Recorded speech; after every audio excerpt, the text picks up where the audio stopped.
నమస్తే welcome to burning topic నేను సింధు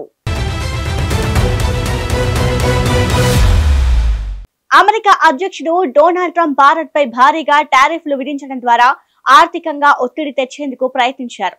కానీ ఈ నిర్ణయం అమెరికాకే భారీ మూల్యం చెల్లించేలా చేస్తోంది. ట్రంప్ టారిఫ్లు అమెరికా వినియోగదారులు, వ్యాపారులు, తయారీ సంస్థలపై భారీ ధరల భారాన్ని మోపనున్నాయి. ట్రంప్ భారత్ ను శిక్షించాలనే ఉద్దేశంతో తీసుకున్న ఈ నిర్ణయం అమెరికా ఆర్థిక వ్యవస్థకే బూమరాంగ్ గా మారనుందా? ట్రంప్ తన తలపై తానే చేయి పెట్టుకున్నాడా? దీనిపై విశ్లేషకులు ఏమంటున్నారు? భారత్ పై టారిఫ్లు విధించి ఇరుకున పెట్టానని ట్రంప్ భావిస్తున్నా ఇది అమెరికా ప్రజలకే పెద్ద సమస్య అని నిపుణులు చెబుతున్నారు. 50% టారిఫ్ల వల్ల అమెరికా వినియోగదారులపై తీవ్ర ప్రభావం పడుతుందని అంటున్నారు. ముఖ్యంగా రోజువారీ వస్తువుల ధరలు ఆకాశాన్ని అంటనున్నాయి.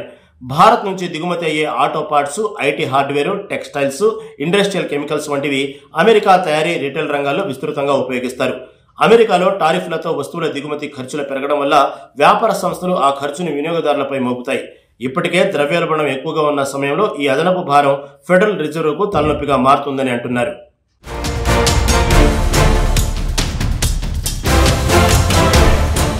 అమెరికాకు ఆరోగ్య సంరక్షణ ఖర్చుల పెరుగుదల అతిపెద్ద భారం కానుంది.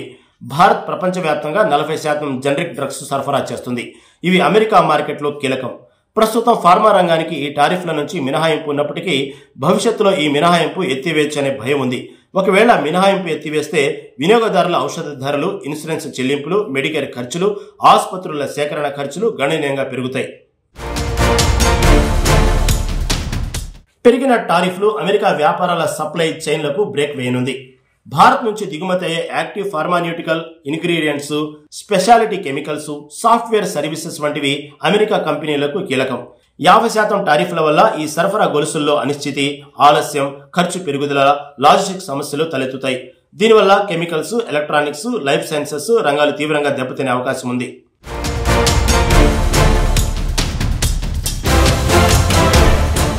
ఈ టారిఫ్లు అమెరికా జీడీపీపై గణనీయమైన ప్రభావం చూపనున్నాయని ఆర్థిక నిపుణులు హెచ్చరిస్తున్నారు. ఈ టారిఫ్ల వల్ల అమెరికా జీడీపీ 40 నుండి 50 బేసిన్ పాయింట్ల మేర తగ్గవచ్చు. ఇన్పుట్ ఖర్చుల ద్రవ్యోల్బణం, పాస్ త్రూ ఎఫెక్ట్స్, బలహీనమైన డాలర్ వల్ల ద్రవ్యోల్బణ ఒత్తిడి మళ్లీ పెరుగుతుందని సంకేతాలు కనిపిస్తున్నాయి. జూలైలో ప్రొడ్యూసర్ ప్రైస్ ఇండెక్స్ 1% పెరిగింది. సర్వీసెస్, ప్రాసెస్డ్ గూడ్స్, టారిఫ్లు ఎక్కువగా ఉన్న దిగుమతి వస్తువుల ధరలు గణనీయంగా పెరిగాయి. కంపెనీలు ఈ ఖర్చులను వినియోగదారులపై మోపడం మొదలుపెట్టారు. దీనివల్ల రోజువారీ వస్తువుల ధర మరింత పెరుగుతాయి.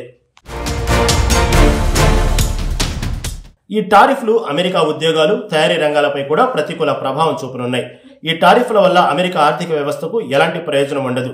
ఎందుకంటే ద్రవ్యోల్బణ ట్రాజెక్టరీ పెరుగుతుందని అంటున్నారు. అమెరికాలో 2% కంటే ఎక్కువ ద్రవ్యోల్బణం దాటకూడదు. ద్రవ్యోల్బణం ఎక్కువగా ఉంటే ఆర్థిక వ్యవస్థ సాధారణ వృద్ధి రేటును సాధించలేదు. ట్రంప్ మొదటి పర్యాయ పాలనలో అమెరికా ఆర్థిక వ్యవస్థ కేవలం 1.4% వృద్ధి సాధించింది. ఇప్పుడు అదే మందగమనం ఎదుర్కొనే అవకాశం ఉంది. టారిఫ్ల వల్ల తయారీ రంగంలో ఖర్చులు పెరగడం, ఉత్పత్తి తగ్గడం వంటి సమస్యలు తలెత్తుతాయి. ఇది ఉద్యోగ నష్టాలకు దారి తీయవచ్చు.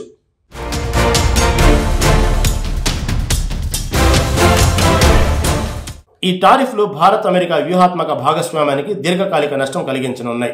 ఇటీవల దశాబ్దాల్లో 2 దేశాల మధ్య $212 బిలియన్ వార్షిక వాణిజ్య సంబంధం బలపడింది. భారత్ ఇటీవలి వరకు అమెరికాకు అతిపెద్ద వాణిజ్య భాగస్వామిగా ఉంది. కానీ ఈ టారిఫ్లు ప్రధాని మోదీ మేక్ ఇన్ ఇండియా లక్ష్యాలకు, భారత్ తయారీ హబ్ ఆంక్షలకు గణనీయమైన దెబ్బ కొడతాయి. చైనాతో పోలిస్తే భారత్ ఎగుమతులలో ఉన్న పోటీతత్వం తగ్గుతుంది. ఇది వాషింగ్టన్, న్యూఢిల్లీ సంబంధాలకు తీవ్రమైన ఆటంకం కలిగిస్తుంది. ఈ టారిఫ్లు 2 దేశాల మధ్య దౌత్య సంబంధాలను కూడా దెబ్బతీసే అవకాశం ఉంది.